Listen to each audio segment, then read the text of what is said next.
don't need to wait for Jesus Christ to come back to earth in order to overcome death. A couple of geeks in a laboratory can do it.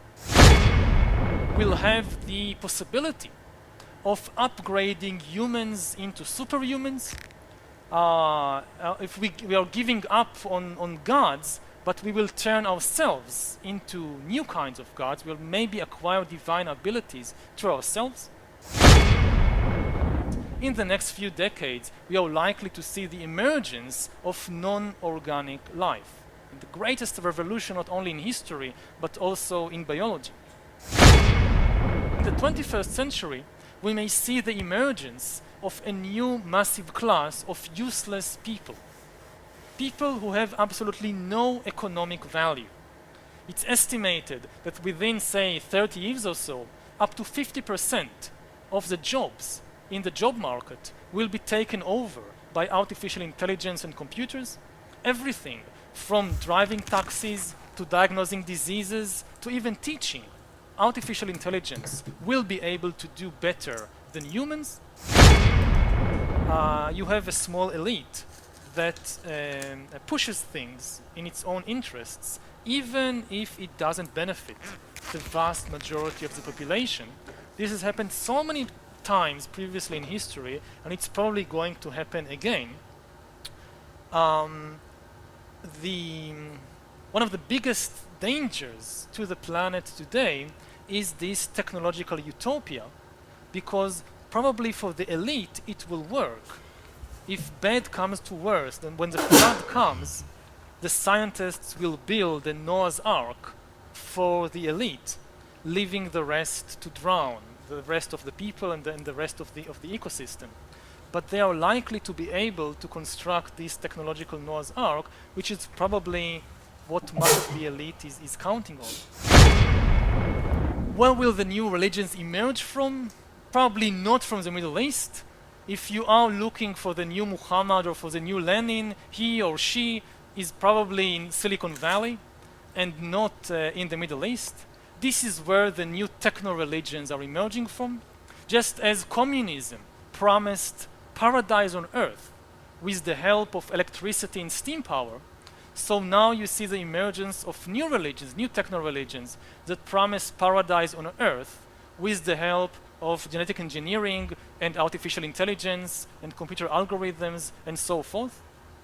And they are much more ambitious than anything we've previously seen throughout human history. To give just one example before I wrap it up and leave time for the discussion. For the first time, I mean, even Lenin and Marx, with all their ambitions, never went as far as promising people immortality. Yes, paradise on earth, but eventually, even in the socialist paradise, you die. And they kept their mouth shut about what's happening to you after you die. But the new techno-religions that we see emerging from Silicon Valley and similar places across the world, they even promise immortality here on Earth with the help of technology.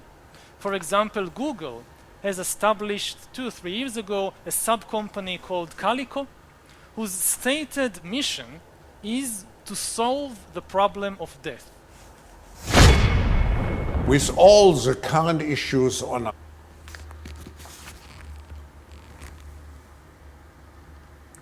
Genesis chapter 1, verse 31. And the Most High saw everything that he had made, and behold, it was very good. And the evening and the morning were the 6th day. Before I get started, I want to give all glory, honor, and praise to Yahweh, Bahashem, Yahweh Shah, Bahashem, HaKodash. Double honors to the apostles and elders at GMS. Peace, honor, and respect to you brothers that's out there laboring, edifying, rightly dividing the word, truth and sincerity, and shalom to you believers out there at the Aki and Wa Akwath. And in the clip, I'll let you brothers and sisters hear, that's the guy Yovel Noah Harari. You know that devil. He speaks very proudly, but he's really a mouthpiece for some elites. Okay, that's how they really think. All right, let's get this.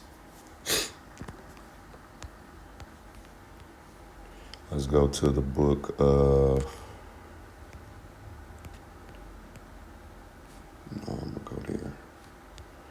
Let's go to the book of Isaiah, chapter 29.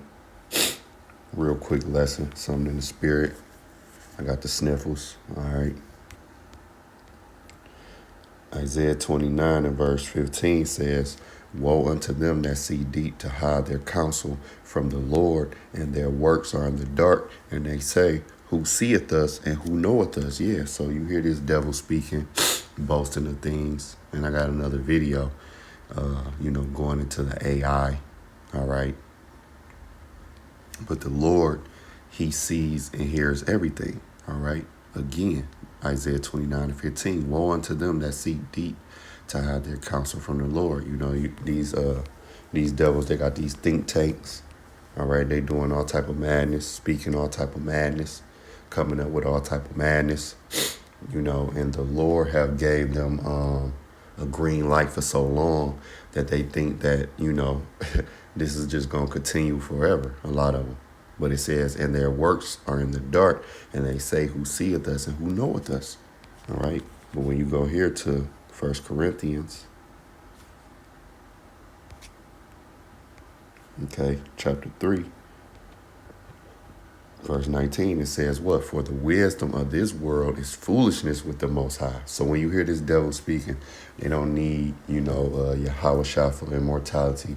They don't need Yahweh for this and for that, speaking, very arrogantly and proudly against a power, they can't even fathom the power of the Heavenly Father, man. But here it is, this little human who got to go to sleep.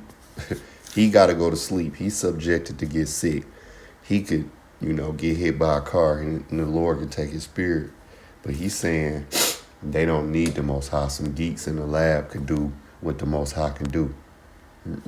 When you got to realize the Lord gave those geeks in the lab that knowledge.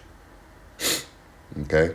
So it says what? Again, "For the wisdom," of verse 19, 1 Corinthians 3 and 19, "For the wisdom of this world is foolishness with the Most High, for it is written, he taketh the wise in their own craftiness." So while they, got all these plots and plans about how the future going to go 2030, 2025, 2030, 2040, 2050, man, the Lord is going to interrupt that.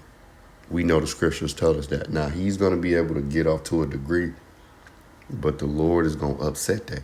It says, "And again, the Lord knoweth the thoughts of the wise, that they are vain." They're vain, man. All right. Psalms 2 and verse 1. "Why do the heathen rage and the people imagine a vain thing?" All right.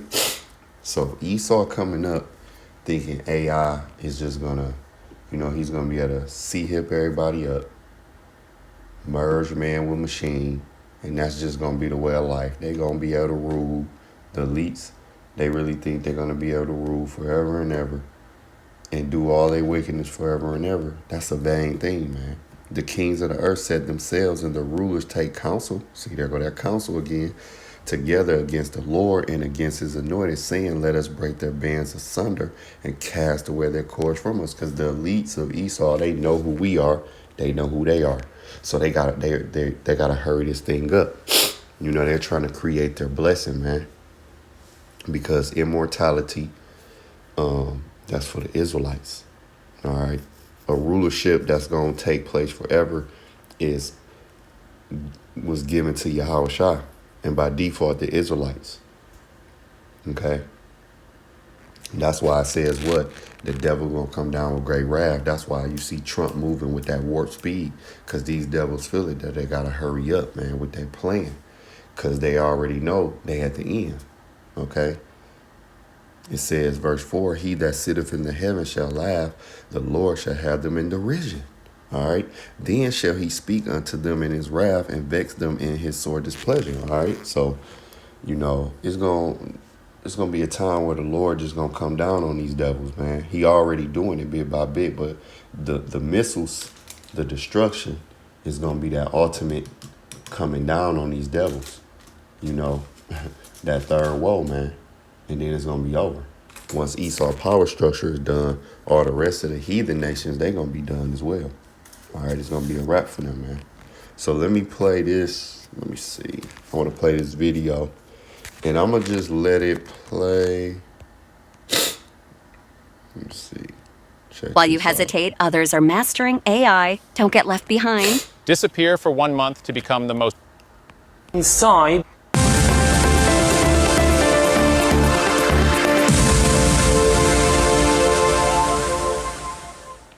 The conversation about AI or the impact of AI is getting more and more polarized every day. There are views on both sides. Some think it's going to be the biggest revolution, some think it's going to be the biggest threat. My speaker on the show today is someone who's very clear, I think, in his view, and someone I'm very excited to speak to. Yuval Noah Harari is a historian. He's an author, one of the foremost thinkers of our time, and is talking about his new book, Nexus. Yuval, thank you so much for speaking with us on NDTV. Absolute pleasure. it's a pleasure to be here. Thank you for the invitation.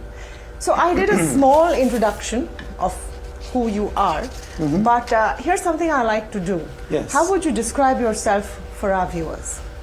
I'm a historian, but my view of history is that history is not the study of the past.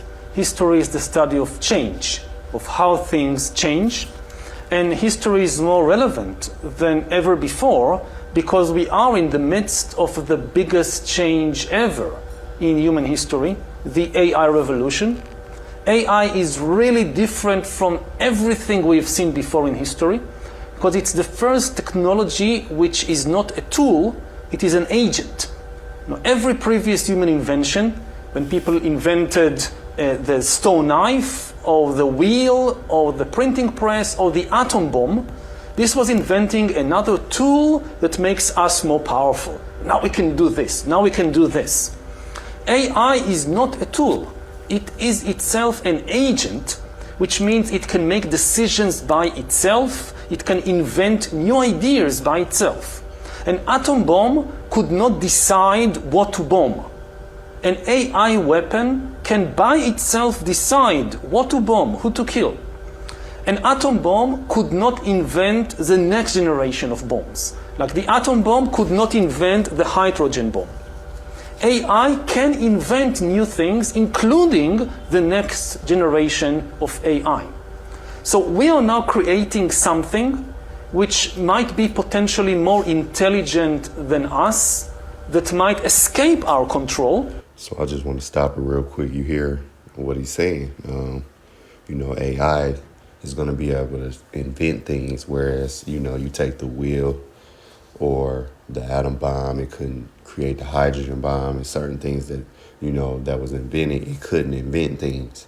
So basically what Esau is saying, he's creating something that's more smarter than him. He's saying that he is. All right, he's saying that he's more intelligent. You already heard what he said about, the Most High. All right, they got geeks in the lab. You know how this man feel about, the Most High. How you feel about Yahweh. Why Yahweh Shah, man? You already know. So Esau think that he is. Now, this making me thought, I got another scripture, but this made me think about Isaiah 10. Let me get it, and I'm going to jump straight to the point. Now, when you go to Isaiah 10, I'm going to start at verse 13. No, I'm going to start at verse 12. It says, wherefore it shall come to pass that when the Lord hath performed his whole work upon Mount Zion and on Jerusalem, I will punish the fruit of the stout heart of the king of Assyria and the glory of his high looks, right? And when we brothers mention Assyria, a lot of times it's in reverence of Esau, America, man. You might say Egypt, Babylon, Assyria, okay? Howbeit, again, there's nothing new under the sun, all right? The Lord used these heathens to punish us, and then he punished them, all right? It happened in Egypt, Assyria, all right? And it's going to happen again with Babylon the Great, a.k.a. America, man. Esau, Edom, the so-called white man rulership. He's been used. See, the white man think he's so smart, but he was used. I thought I put my phone on. Do not disturb. All right, so the white man, he thinks that it's by his own strength that he, was able to defeat us. to put us under subjection. But no, no, no. All right. We read it right there. It says what? Verse 12 again, wherefore it shall come to pass that when the Lord hath performed his whole work upon Mount Zion, all right, nickname for for us Israelites, Zion, all right, the children of Israel, and on Jerusalem, I will punish the fruit of the stout heart of the king of Assyria and the glory of his high looks. And he's going to do that again with Esau. For he said, by the strength of my hand I have done it. See? So Esau think that he came up with AI. When really, it's Yahweh Shem Yahushua who gave him the mind to develop AI.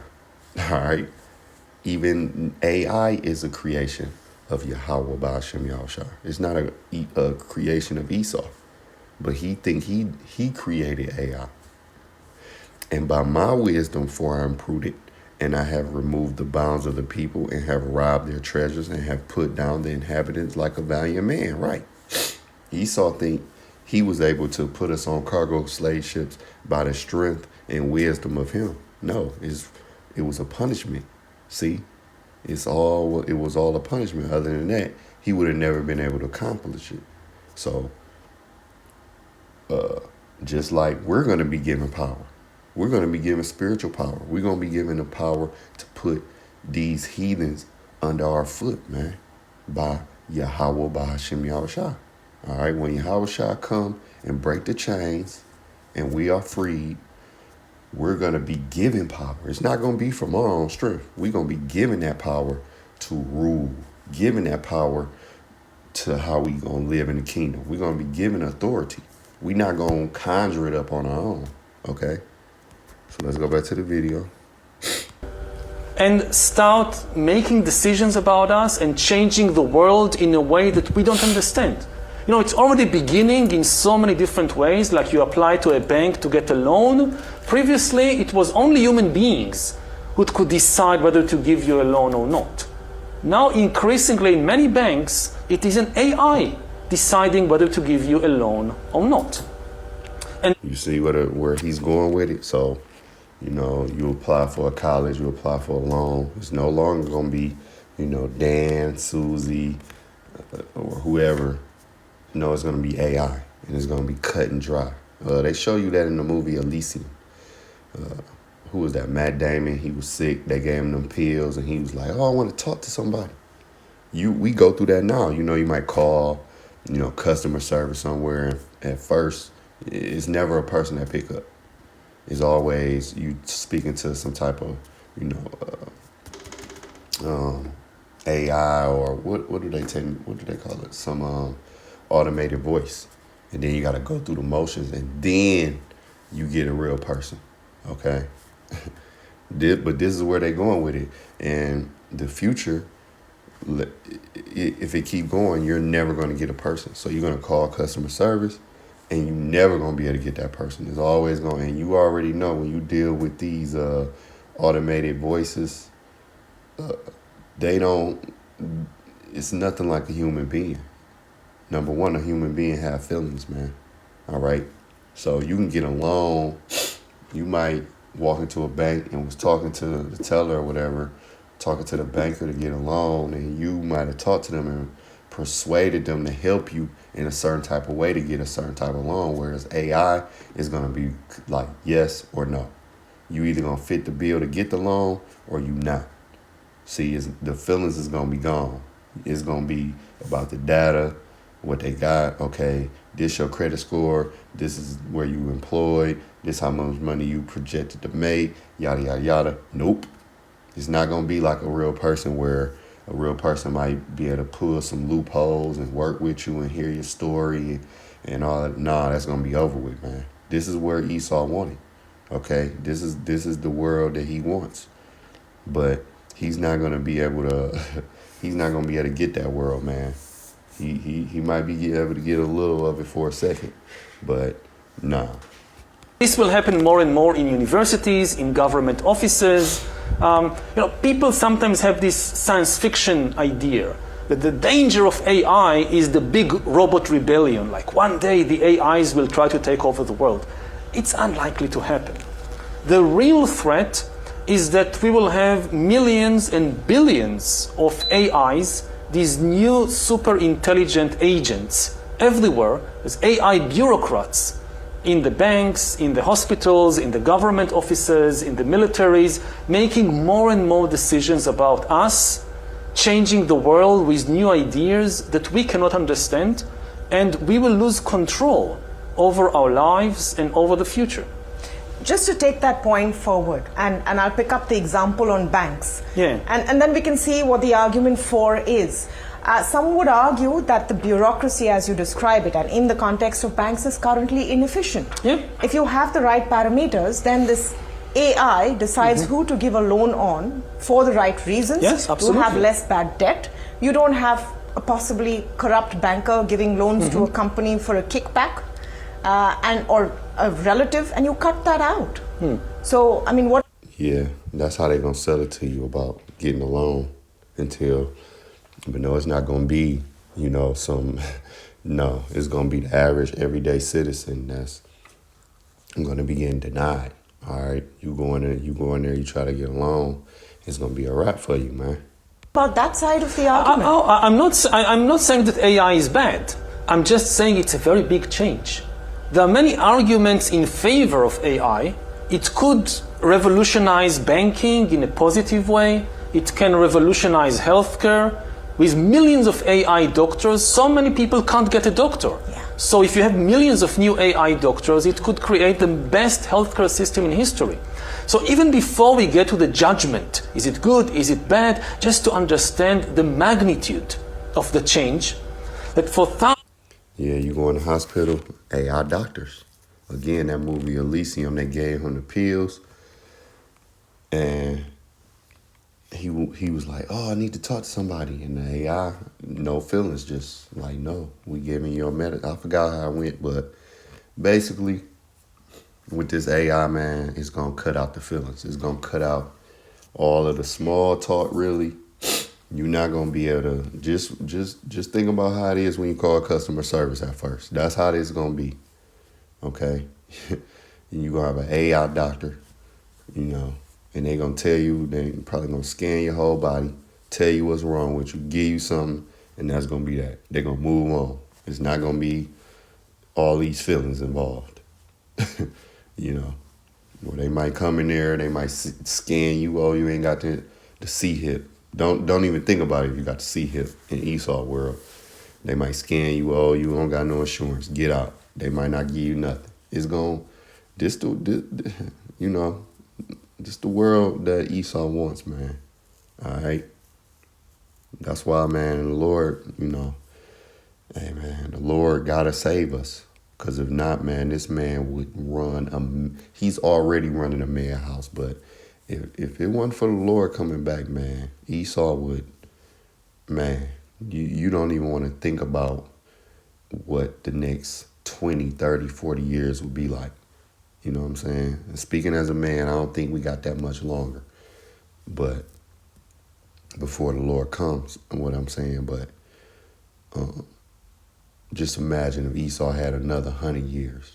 Shit, another 30. You know what I'm saying? So, I mean, let me continue. Thousands of years, we lived inside a culture created by humans. All the ideas, from music and songs, all the way to religions and economic systems, everything came from the human mind. Now increasingly, we will live in a world in which more and more music, but also more and more religious ideas, more and more economic models will come from an alien intelligence. Why do you call it alien? Because it thinks, it makes decisions in a completely different way than human beings. It's not organic. It's more different from us than chimpanzees or dogs are different from us. We are still all mammals. We share the same emotions. We share the same basic attitude to the world. Like we work in cycles. Like dogs and chimpanzees and cows and humans, we are organic. We have day and night cycles of sometimes we are active, sometimes we need to rest. AIs are inorganic. They don't care if it's day or night. They never need to rest. One of the things that happen in every system that AIs take over is that humans are forced to move faster and faster and faster because the AI never rests. You know, even in finance, we talk about banks. So Wall Street is open, the market in Wall Street, only Mondays to Fridays, 9:30 in the morning to 4 o'clock in the afternoon. In the evening, at night, during the weekend, during festivals like Christmas, it's shut. Because also the bankers, they want to sleep. They want to have time with their family. Now AI is taking over finance, and AI works 365 days a year, 24 hours. So if you want to stay in the game, you have to move faster and faster. It happens to journalists, it happens to politicians, and if you force an organic being to be active all the time, you know what happens? It collapses and dies. This is what is happening around the world. AI is accelerating everything, and this is pushing humans to the brink of collapse. Now, there is immense positive potential there if we know how to control the AIs. But the problem is that the AIs are agents, and they are learning how to manipulate us. I mean, I give you one small example. So I'm going to stop it right there. You see the title of the video. Will and I'll just leave a description and link or comment section. This is it, though. But one thing I want to mention as well, you know, I got in the beginning, I got Genesis 1. Let me get that again, because when you're talking about AI and what Esau is really trying to do, he's basically saying in a nutshell that what the Most High created is not good, is not perfect. He's saying that it's imperfect. Okay? And when the Lord created everything, he said it was very good, meaning it was perfect. Genesis 1:31, and the Most High saw everything that he had made, and behold, it was very good, meaning it was perfect. The way it was made, it was perfect. No, it wasn't flawed. Even if it had flaws, the flaws was meant, it wasn't a flaw, if you get what I'm saying. So you might, you know, when we're born, we all have flaws, whether it be physically, mentally, you know, we got certain character traits, that's a flaw. You know, say if you was born with a so-called birthmark, you know, you had on your left leg, it was a dark spot. Okay, they would say that's a flaw about you, but really it's not. That's how the Lord made you. All right, that's how he made you. That's how you perfect. Okay, no matter what the flaw is, that's how you were created. The Lord didn't make no mistakes. Okay, so basically what he's saying is the Lord, because Esau passed rules for the ABC community, where if you a dude, you can be a chick and vice versa. So what Esau is saying is, yeah, the Most High made you a woman, but you can be a dude.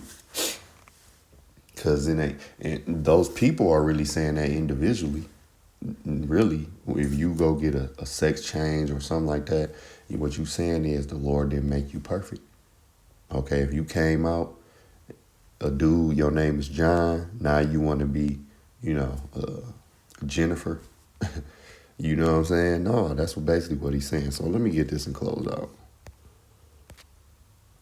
Because, see, this man overcomplicates everything. You know, man and woman.